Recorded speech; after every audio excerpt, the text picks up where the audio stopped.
yang nantinya dimanfaatkan sebagai sarana politik oleh orang-orang tertentu atau kelompok-kelompok tertentu untuk mencapai tujuannya. Dalam hal ini,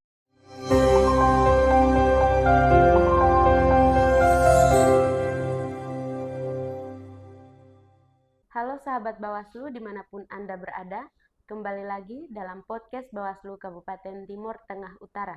Kali ini podcast Bawaslu Kabupaten TTU kedatangan narasumber yang merupakan seorang akademisi Universitas Timor, Bapak Dr. Werenfridus Taena, SPMSI. Halo Bapak, ya, apa kabar? kabar baik, Nona Novi. Baik, jadi hari ini kita akan berbincang-bincang dengan tema politik identitas. Nah, seperti yang kita ketahui, saat ini kita sedang dalam tahapan menuju pemilu tahun 2024. Dan saat ini mulai beredar banyak isu-isu politik dan salah satunya itu adalah politik identitas. Mungkin Bapak bisa jelaskan sedikit tentang politik identitas. Ya, selamat berjumpa Nona Novi dan juga terima kasih kepada Bawaslu Kabupaten TTU yang sudah berkenan memberikan kesempatan untuk kita share atau berdiskusi tentang politik identitas. Sahabat Bawaslu, politik identitas itu kita maknai sebagai pengorganisasian dari identitas. Identitas itu dalam bentuk suku, agama, ras, ataupun juga bisa dalam bentuk lain seperti gender, atau juga kaum milenial, kaum orang tua, dan juga unsur-unsur pembentuk lain daripada politik identitas yang nantinya dimanfaatkan sebagai sarana politik oleh orang-orang tertentu atau kelompok-kelompok tertentu untuk mencapai tujuannya. Dalam hal ini untuk pemilihan umum tahun depan tentunya untuk memperoleh suara sebanyak-banyaknya agar bisa memenangkan pemilihan umum. Sebenarnya awal daripada politik identitas ini muncul itu ada sisi baiknya. Sisi baiknya itu dapat kita lihat pada tahun 1970-an ketika kaum kulit hitam itu memperjuangkan hak-haknya di Amerika untuk memperoleh kesetaraan di sana. Demikian pula beberapa dasawarsa lalu di dunia bahkan di Indonesia kaum perempuan yang termarginalkan itu berusaha memperoleh kesetaraan dengan menonjolkan identitas mereka yang akhirnya bisa diterima menjadi sesuatu kebenaran dan disetarakan di berbagai segi kehidupan. Ya, jadi politik identitas itu sederhananya adalah politik yang menggunakan identitas ras, suku, gender, atau agama sebagai landasan berpolitik, dalam hal ini dengan mempengaruhi pemilih untuk memilih karena memiliki identitas yang sama. Mungkin seperti itu, Bapak. Ya, ya. Ya, baik. Lalu contoh politik identitas yang ada di Kabupaten Timur Tengah Utara, menurut Bapak yang saat ini Bapak lihat itu seperti apa? Mungkin bisa diberikan contoh. Ya, politik identitas yang cukup marak berkembang di Kabupaten TTU umumnya itu lebih banyak pada pemilihan kepala daerah. Ketika pemilihan kepala daerah itu biasanya ini dari Biboki, Insana atau Memafo. Nah, lalu paketnya paling tidak harus mengakomodir minimal 2 swapraja. Itu sebenarnya politik identitas yang berkembang di Kabupaten TTU. Nah, kalau misalkan kita kaitkan ini dengan pemilihan legislatif, khususnya di tingkat kabupaten itu biasanya politik identitasnya jauh lebih kecil karena sesuai dengan dapil kan sekarang sudah 5 dapil ya. Iya, betul. Ya, dari 5 dapil ini kadang bisa pada masuk sampai pada tingkat suku. Ini saya mendukung dia karena marganya ini. Ya. Nah, itu bisa sampai pada tingkat yang itu.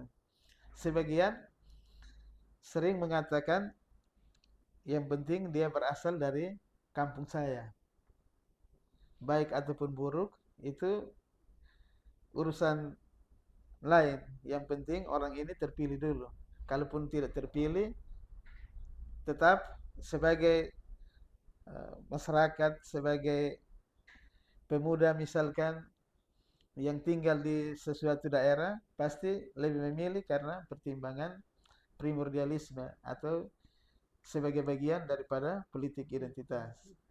Nah, mungkin seperti itu. Ya, jadi secara tidak langsung selama ini masyarakat di Kabupaten TTU sudah melakukan politik identitas yang tadi bisa dicontoh berupa suku itu. Ya, politik identitas saya pikir cukup berkembang. Tetapi sejauh ini saya melihat cukup dikelola dengan baik sehingga tidak terlalu jauh mempengaruhi massa hingga menimbulkan konflik di masyarakat, konflik horizontal yang berlebihan. Ya. Baik, lalu apa saja ruang lingkup praktek politik identitas tersebut? Apa yang tadi kita bicarakan tadi itu baru pada politik identitas yang bersifat primordialisme. Ya. Padahal sebenarnya politik identitas tidak hanya menyangkut suku, agama, ras yang adalah salah satu spektrum atau ruang lingkup daripada politik identitas. Karena itu baru primordial. Masih ada politik identitas yang lain, dalam hal ini konstruktivisme. Nah, konstruktivisme ini dia lebih pada sama-sama alumni SMP tertentu, alumni SMA tertentu, atau juga misalkan pada organisasi tertentu. Nah, itu juga bagian daripada politik identitas. Nah, seperti sekarang misalkan kita baru melihat ada penetapan ada 2 orang calon presiden dan wakil Ya. presiden yang sudah mendaftar. Nah, sebagian orang sudah menyatakan bahwa ini alumni ini alumni Ya. ini. Nah, itu bagian daripada politik identitas yang berhubungan dengan konstruktivisme. Lalu ada satu lagi, itu politik identitas yang berhubungan dengan instrumentalisme.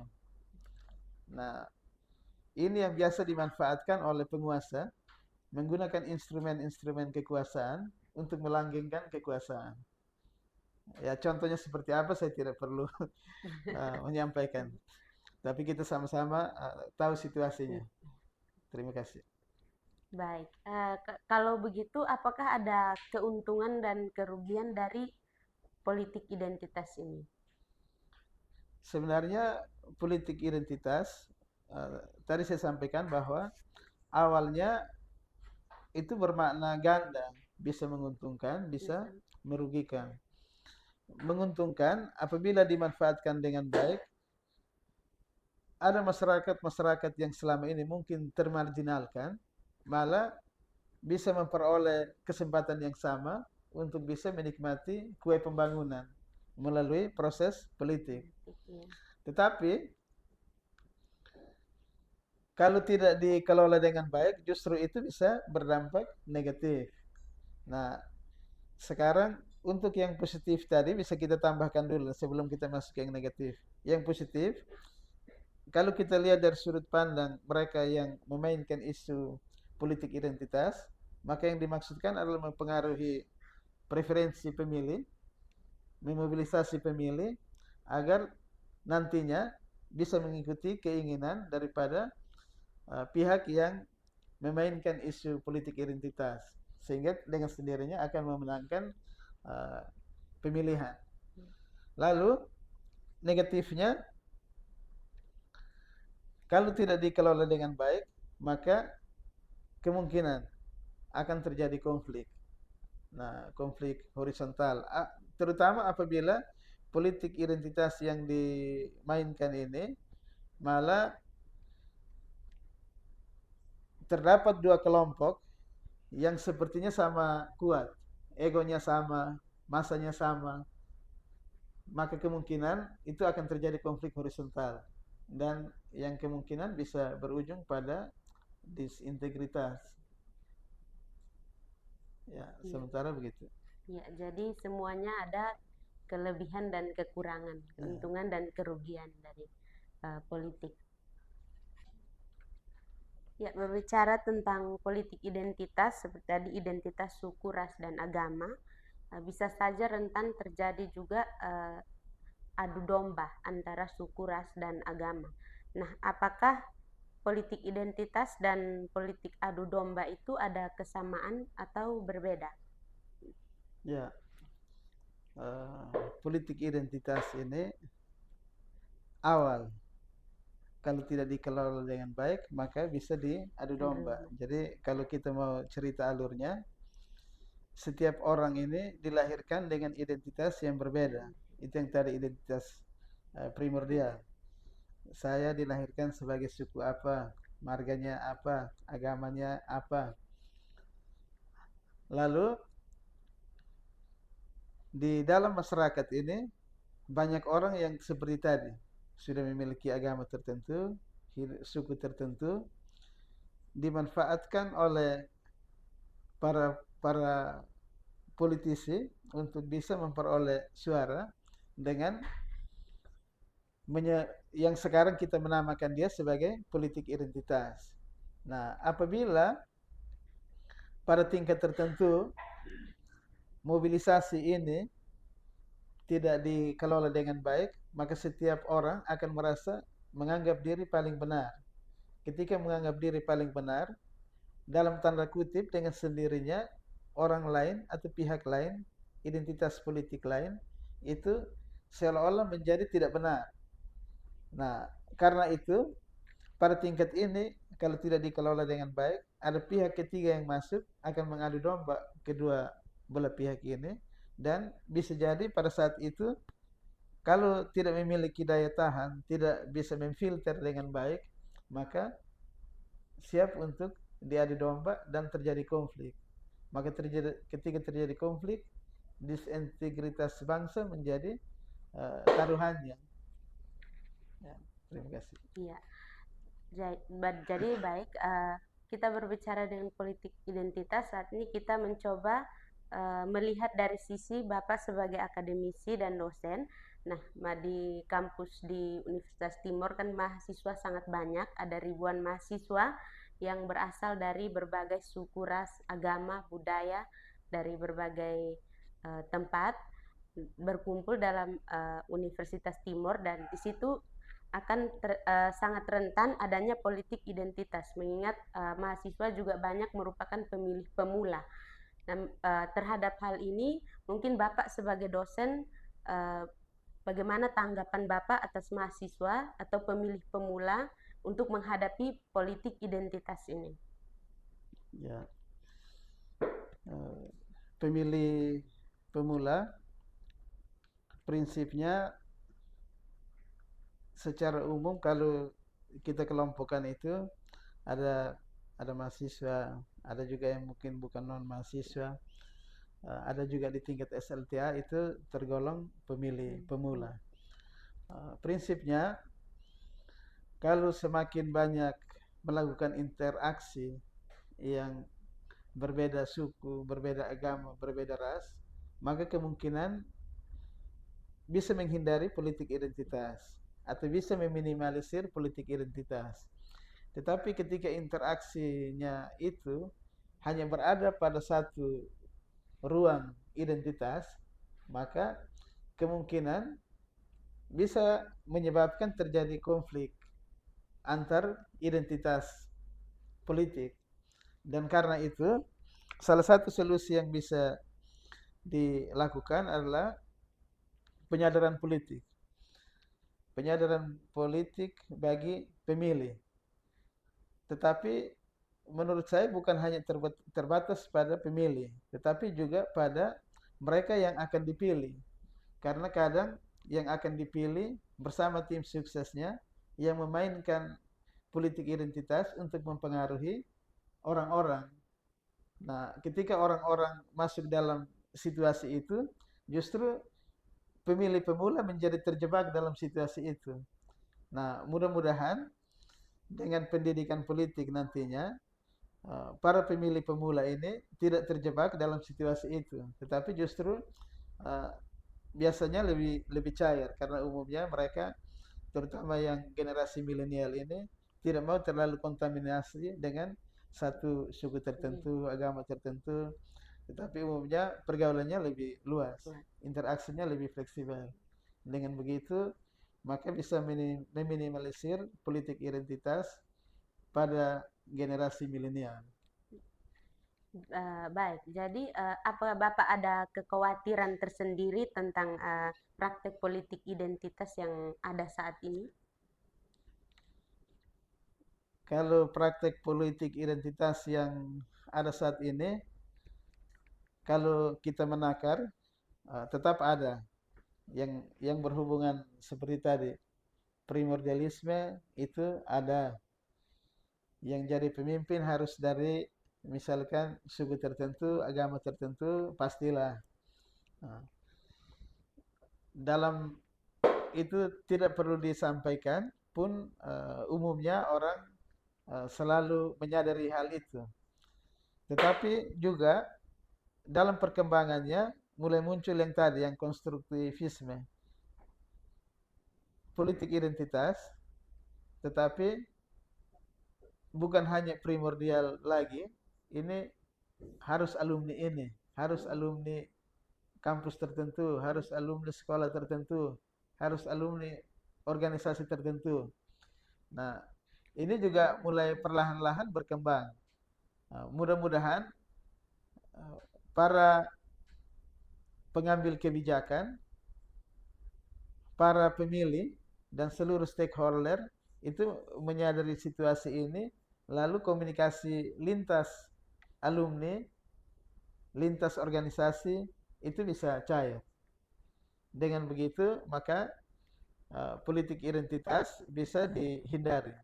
Dan satu lagi yang tadi, menggunakan instrumen-instrumen kekuasaan itu juga bagian dari politik identitas, instrumentalisme. Nah, itu juga mudah-mudahan bisa dikurangi atau diminimalisir. Terima Baik, kasih. iya. Menurut Bapak, seberapa besar pengaruh identitas terhadap seorang pemilih? Seberapa besar dia terpengaruh dengan politik identitas untuk memilih bakal calon atau mungkin partai politik? Kalau saya menakar,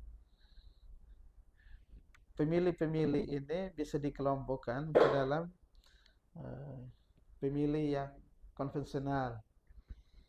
Kalau pemilih yang konvensional, umumnya mereka memilih seseorang karena primordial. Yang penting dia dari kampung saya, dia memiliki identitas lain yang sama dengan saya, itu yang saya pilih. Itu pemilih yang konvensional. Lalu selain itu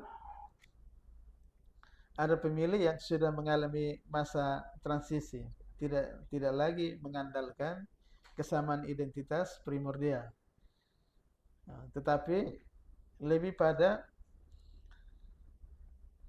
orang ini, partai ini menyodorkan program apa yang kedepannya itu bisa bermanfaat bagi masyarakat.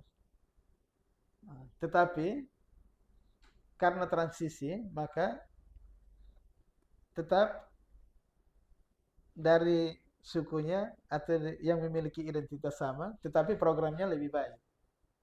Karena kita tahu sendiri untuk legislatif kadang satu kampung bisa 2-3 orang.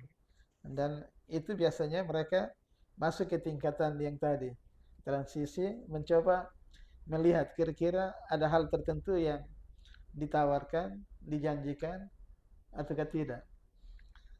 Nah, pada tingkatan ini juga sebagian orang justru mungkin berpikir memperoleh sesuatu dalam hal ini mungkin money politik atau apa, tapi mungkin itu di eh, materi yang lain. Iya, Untuk saat betul. ini, ketika setelah masuk ke tahap transisi, kita pindah lagi ke yang pemilih modern, yang katakanlah bebas dari politik identitas tadi.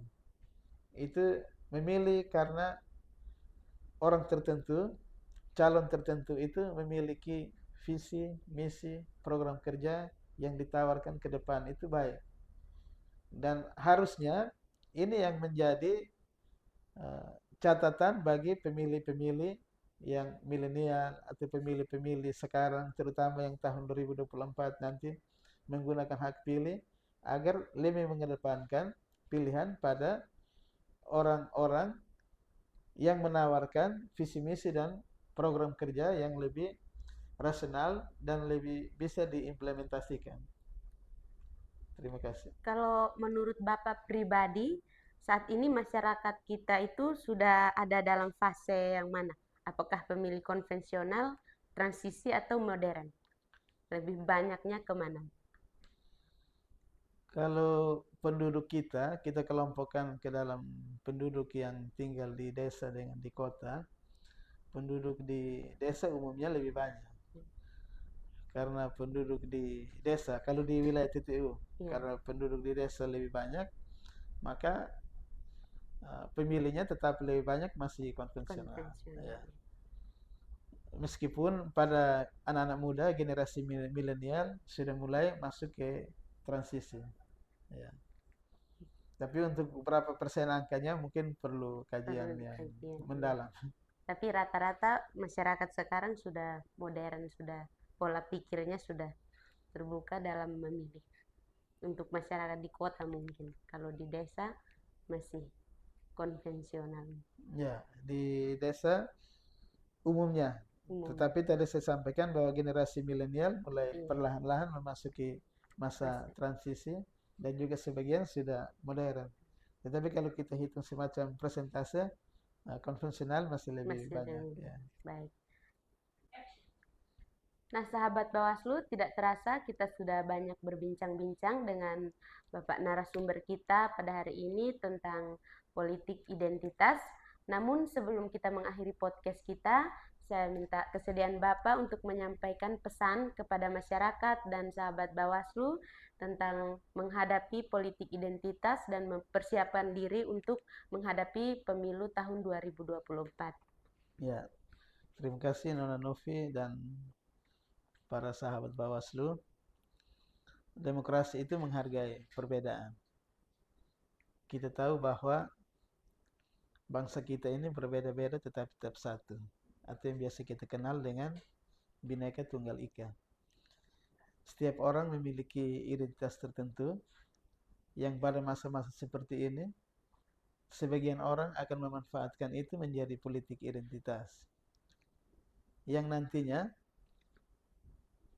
kita sebagai pemilih yang harus memiliki penyaring atau filter untuk bisa menghadapi situasi itu dan juga memiliki daya tahan yang cukup agar tidak terprovokasi memanfaatkan politik identitas yang nantinya berujung pada konflik dan perpecahan bangsa. Yang harus kita tonjolkan adalah